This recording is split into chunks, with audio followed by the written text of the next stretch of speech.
Okay, so you want to send like good vibes to someone who's feeling kind of under the weather, right? Yeah. And you're thinking beyond just like the typical get well soon card. You want to do something more.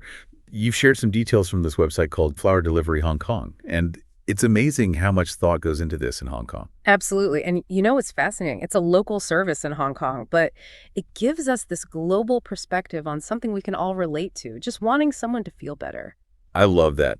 And speaking of global perspectives, this website blew my mind. The flowers they offer for Get Well Soon is incredible. Everything from roses to sunflowers, even orchids. I mean, did you know there were so many options? Right. It just goes to show how much symbolism can be packed into a single flower. For instance, they highlight colors like yellow for optimism, orange for enthusiasm. What's interesting here is that color psychology plays a role even in getting better. Wow, I never thought about it like that. Yeah, like yellow being associated with sunshine and joy, it can actually uplift spirits, which can be especially beneficial during recovery. Makes so much more sense now. I always thought it was just about picking a pretty color. Right. And they take it a step further by highlighting flowers with like inherent meanings tied to healing.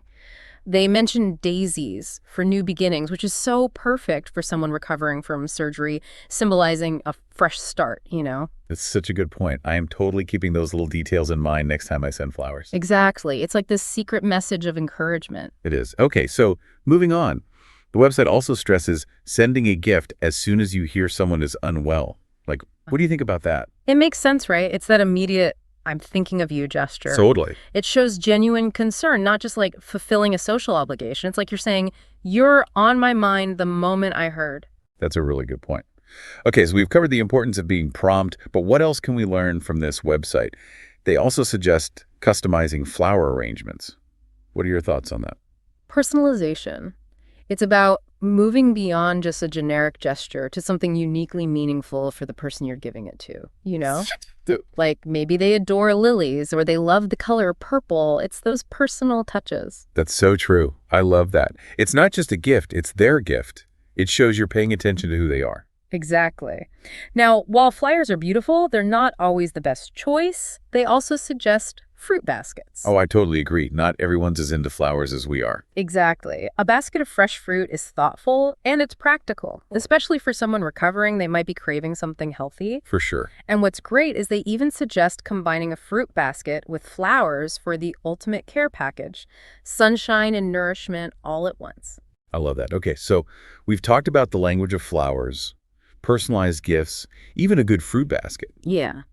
It's amazing how much weight these gestures carry. Isn't it fascinating? So while we're uncovering these universal truths about get well gifts, we have to remember that cultural context is so important. Like you said at the beginning, this isn't just about sending flowers in Hong Kong. It's about the deeper meaning. Exactly. So even if you're not sending flowers across the globe, this website gives us a really interesting lens to examine our own gift giving.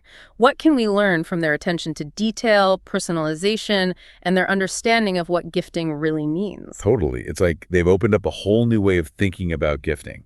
So beyond flowers and fruit baskets, what are some other thoughtful get-well gifts that might be good across cultures?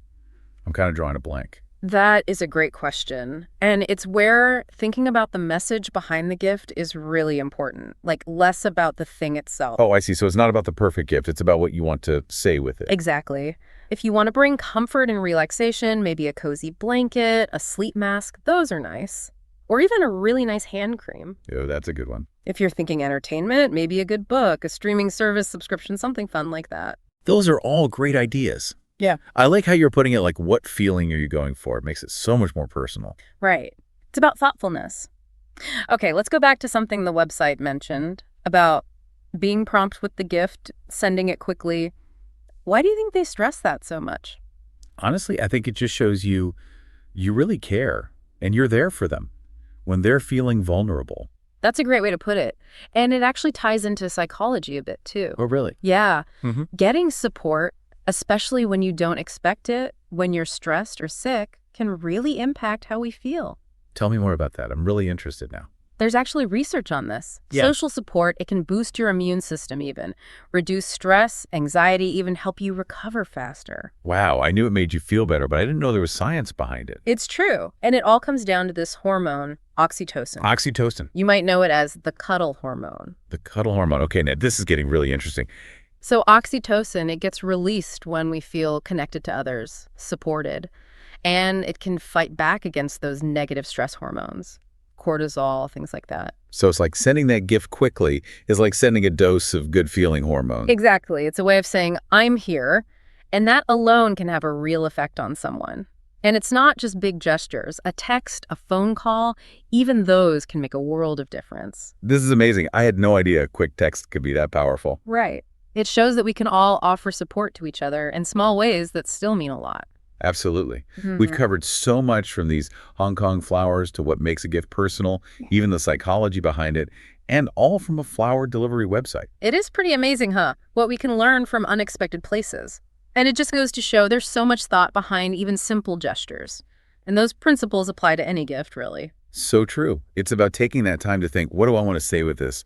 Choose a gift that really speaks to the other person. Exactly. And, sometimes the smallest acts of kindness, those are the ones that make the biggest difference. It really is. I feel like we've gone from Hong Kong flower deliveries to like these universal truths about just being thoughtful and connecting with people. It is amazing, isn't it, how it all comes back to that. Even the little things, they can have such a ripple effect. Totally.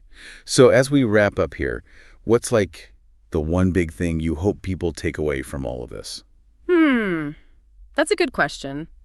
I think the biggest thing to remember is that a gift is about more than just the thing itself, right? Yeah. It's about understanding the other person and being aware of cultural differences and really thinking about what you're trying to say. Whether it's flowers or a text message, it's that thought behind it. I love that. It's like we've learned this whole secret language for connecting with people, and maybe this will inspire everyone listening to find their own way of speaking it.